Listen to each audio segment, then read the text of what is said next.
જય શ્રી કૃષ્ણ.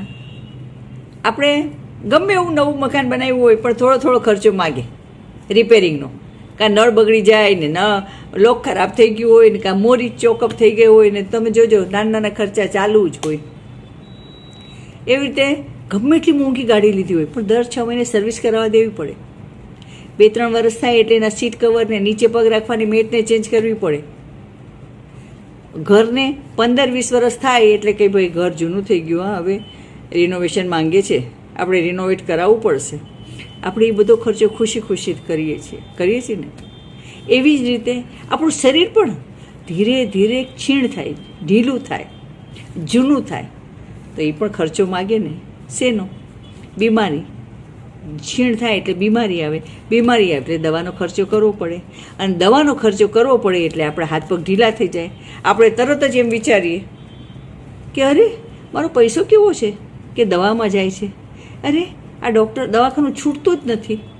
શું કામ એવું બધું વિચારો છો નેગેટિવ?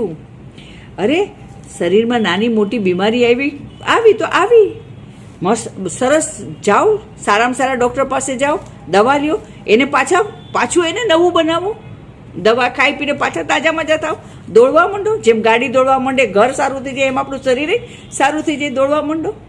પણ દવાનો ખર્ચો એટલે ખોટો એ વિચાર કાઢી નાખો. કેમ કે ડૉક્ટર પણ કેટલી મહેનતથી ડૉક્ટર બન્યા છે ખબર છે?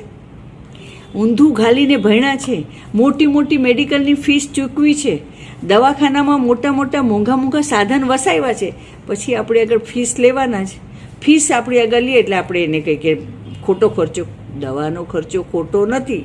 હા, આપણે બીમાર થયા એ ખોટું છે, કેમ કે આપણે આપણા શરીરનું ધ્યાન ન રાખ્યું. પણ શરીર છે એટલે નાનું મોટી બીમારી આવવાની જ, ડૉક્ટર પાસે જવાનું જ, આપણા શરીર માટે વાપરવાનું જ. પણ એ પૈસો ખોટો નથી.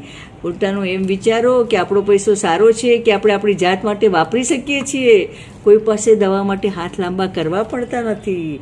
અને ડૉક્ટર પાસે જાઓ તો પોઝિટિવ વિચાર લઈને જાઓ, તમે જુઓ કેટલા જલ્દી સાજા થઈ જશો. બરાબર છે? જય શ્રી કૃષ્ણ. કીપ સ્માઇલિંગ, બી હેપી. હસતા રહો, ખુશ રહો તો જલ્દી સાજા થઈ જશો ને ડૉક્ટર પાસે ઓછું જવું પડશે. બરાબર?